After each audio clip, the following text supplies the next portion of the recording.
traduit par un ensemble de troubles moteurs plus ou moins graves, qui peuvent aller d'une légère difficulté à marcher à une paralysie totale des 4 membres. Elle peut aussi générer des déficiences sensorielles ou cognitives. Une personne sur 3 ne peut pas marcher. 1 sur 4 ne peut pas parler. 1 sur 2 a un retard mental. 1 sur 4 est épileptique. Les cellules du cerveau ne se remplacent pas. C'est pourquoi la paralysie cérébrale est un handicap permanent.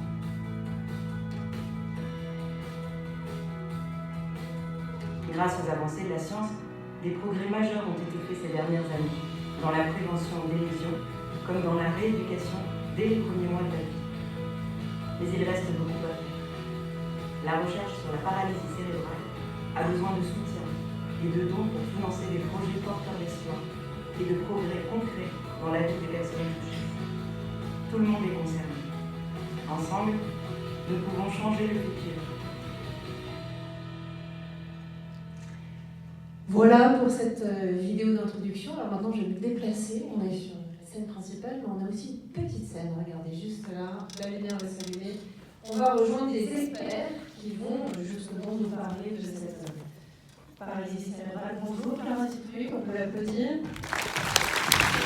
Bienvenue.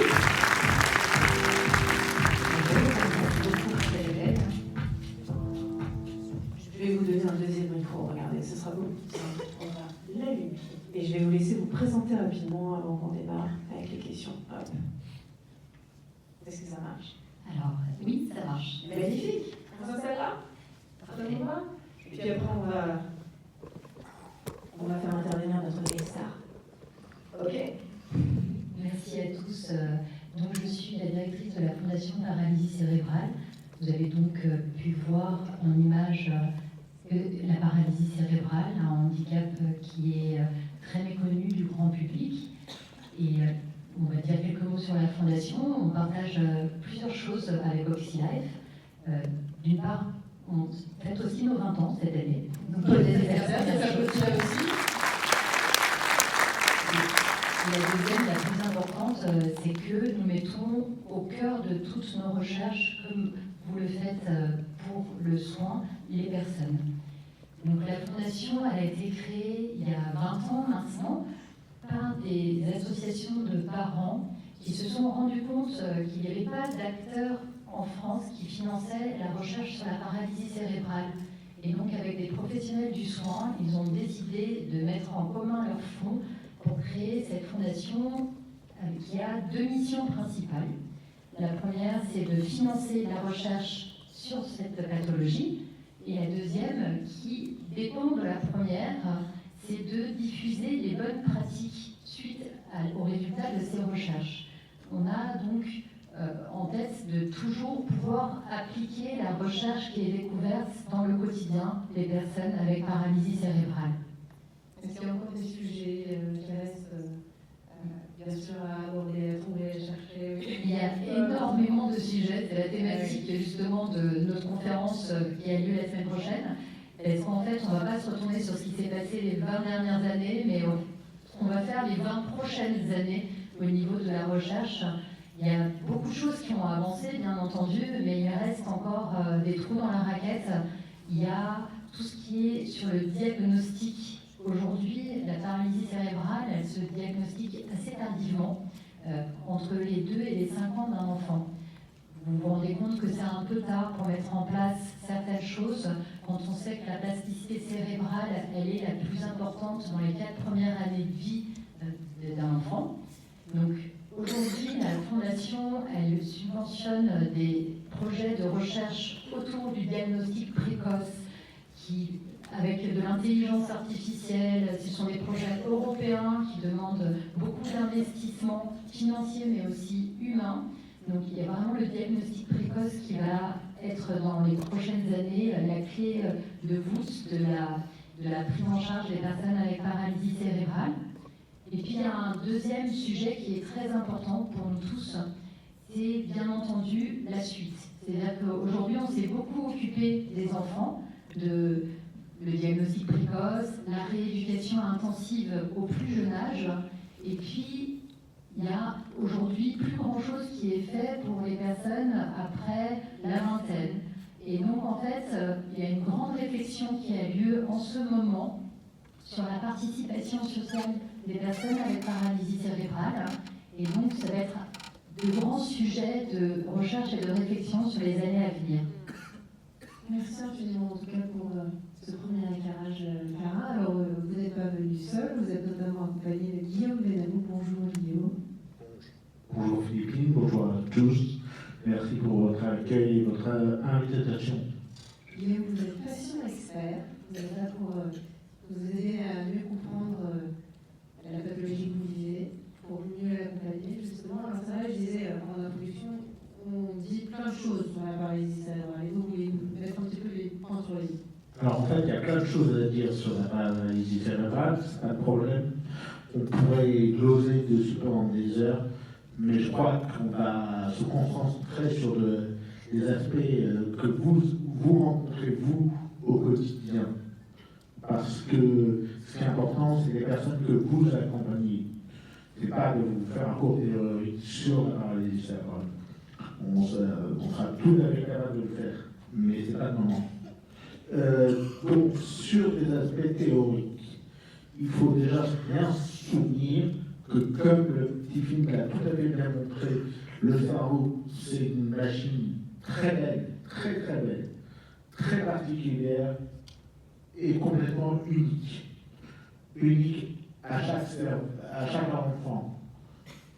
Et donc, un enfant avec une paralysie cérébrale n'a pas forcément les mêmes besoins, les mêmes atteintes qu'un autre enfant ou un autre adulte. On parle beaucoup d'enfants en paralysie cérébrale parce que c'est un handicap acquis autour de la naissance. Et diagnostiqué tardivement, c'est ce qu'expliquait Clara tout de suite. Mais en fait, ces enfants vont grandir, puis vieillir, puis grandir. Et donc il faut que vous arriviez à les accompagner tout au long de leur vie. Est-ce que vous voulez continuer? Je ne vais pas vous couper. Allez-y. Je coupe. Le mot paralysie cérébrale peut être trompeur. Beaucoup imaginent effectivement un handicap mental, alors que c'est plus les motrices qui sont affectées, qui sont touchées. Comment vous expliquez cette confusion et qu'est-ce que vous aimeriez rétablir là aussi une vérité? Alors, je pourrais établir de vérité, nul n'est prophète dans son pays. Mais par contre, ce que je peux expliquer, c'est que dans le mot paralysie cérébrale, en fait, il faut voir comment cérébral du cerveau. Et c'est la seule chose qui est paralysée, c'est pas le cerveau, mais c'est la commande motrice du cerveau. Et chez certaines personnes, il y a malheureusement une conjugaison des verbes. Et dans ce cas-là, il peut y avoir une atteinte mentale supplémentaire. Mais ce qui est très important à rappeler, c'est que de toute façon, comme c'est des handicaps acquis autour de la naissance, les aidants connaissent très bien les personnes avec lesquelles elles vivent. Et ça doit être pour les personnes vivant avec un handicap nodal associé au trouble moteur, ça doit être votre point d'appui et votre socle. Merci beaucoup. Guillaume, un autre point aussi, et vous l'évoquez à l'instant, quand la paralysie cérébrale touche un enfant, l'enfant lui-même est accompagné avec un parcours de soins évidemment, mais avec un emploi du temps qui est souvent très chargé. Au-delà des cours à l'école, il y a des soins, il y a de la rééducation aussi. Est-ce que vous voulez bien nous décrire ce rythme, s'il vous plaît? Alors, c'est bien simple, ces enfants ont des emplois du temps de ministres. Et encore, en ce moment, plus de ministres en plein exercice à violence gouvernementale. C'est des enfants qui vont à l'école en milieu ordinaire, vous les accompagnez au quotidien à l'école, vous les accompagnez pendant des repas. Pour certains, vous les accompagnez dans des actes de la vie quotidienne. Mais il faut bien voir qu'à côté de l'école, il y a un soir kiné, 2 soirs kiné, un soir ergo, un soir psychomote, un soir groupe vélo, un soir groupe poney. et que tous les reconnaissent, ça peut paraître marrant, sympa comme on dit comme ça, sauf que quand on le vit au quotidien, eh ben, c'est épuisant parce qu'en fait tout ça c'est des axes de rééducation. Et que souvent, ces enfants-là, aujourd'hui, grâce à la recherche, on a découvert que ce qui était vraiment très utile pour eux, c'est de la rééducation intensive. Or, comment on fait 15 jours de rééducation intensive quand on est un enfant? Et bien souvent, on le prend sur une semaine de vacances, une semaine d'école. Et donc, des fois, quand vous accompagnez les enfants avec paralysie cérébrale à l'école, ça peut arriver qu'ils soient crevés au retour en cours. Et là, oui, c'est parce que l'enfant en question, en fait, il n'est pas parti complètement en vacances. Vous vouliez d'ailleurs insister sur le faire avec plutôt que faire pour, puisque tout ça a évidemment un impact aussi sur la relation de l'enfant avec son auxiliaire de vie. Alors oui, évidemment, vous avez, alors l'enfant ou l'adulte, vous avez un rôle principal, c'est de nous accompagner dans notre quotidien. Mais nous accompagner dans notre quotidien, ça veut dire faire à notre place. Là-dessus, il y a une vraie importance au terme qu'on emploie entre autonomie et dépendance. Moi, je suis très dépendant. J'ai 12 heures par jour, donc je suis extrêmement dépendant. Mais je souhaite être très autonome dans les choix. Notamment vis-à-vis de la douleur, ça c'est un sujet qui peut faire aussi. Alors, la paralysie cérébrale, on l'a découvert récemment par une étude menée par les Nations Unies que 70% des enfants vivant avec paralysie cérébrale et interrogés, bon, c'est pas 70% des enfants, mais c'est le principe de cohorte, étaient douloureux. La douleur, ça implique quoi, vous, dans votre quotidien de auxiliaire de vie? Parce que 70% des enfants douloureux, comme ça, c'est complètement neutre. Sauf qu'en fait, au quotidien, ça veut dire qu'un jour ne ressemble pas à l'autre, que la nuit précédente ne ressemble pas à la nuit avant, que l'installation en fauteuil, l'installation au lit, tout ça, ça doit être revu quasiment quotidiennement par vous, et que là, vous avez un vrai rôle d'appui sur maintenant, il faudrait mettre le coussin à tel endroit, maintenant, il faut tel pied. Et hier, on m'a demandé de descendre, vous êtes moitié zinzin. Alors non, je ne suis pas moitié zinzin, c'est juste que hier, j'avais pas mal sur ce groupe de muscles-là, aujourd'hui oui, demain non. Ou demain, j'espère non. Voilà, c'est.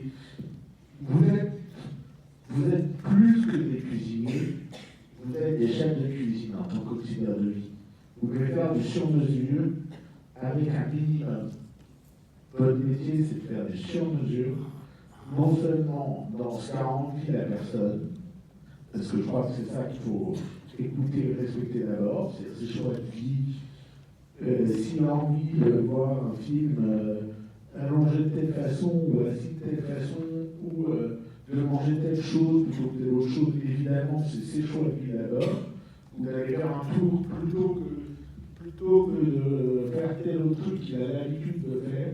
Je crois que ce qu'il faut absolument, ce dont il faut absolument lutter dans vos métiers, et y compris avec des patients en paralysie cérébrale, à cause en particulier de la douleur, c'est l'habitude. En fait, vous croyez avoir des métiers avec de l'habitude, et en fait, vous avez un métier qui change à chaque instant.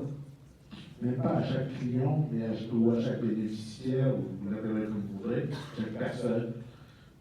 En fait, votre métier change à chaque instant, en fonction de chaque besoin de l'instant. C'est génial, non? Vu comme ça. Merci beaucoup, Guillaume. Est-ce que vous voulez réagir? Je crois que Guillaume est le meilleur porte-parole pour vous expliquer tout cela. En tout cas, ce qui est, comme Guillaume l'a dit, le plus important, c'est l'écoute, c'est le partage, c'est la co-construction. Nous, on le fait au niveau de la recherche à la Fondation. Et je pense que dans vos métiers, vous le faites tous les jours avec les personnes dont vous prenez soin. Merci infiniment. Le mot de la fin, Guillaume, est-ce que vous voulez rajouter quelque chose? Alors, le mot de la fin, pour moi, il est simple, il est amusez-vous, engagez-vous et continuez à être à l'écoute de la personne que vous accompagnez. Mais surtout, amusez-vous ensemble. Merci.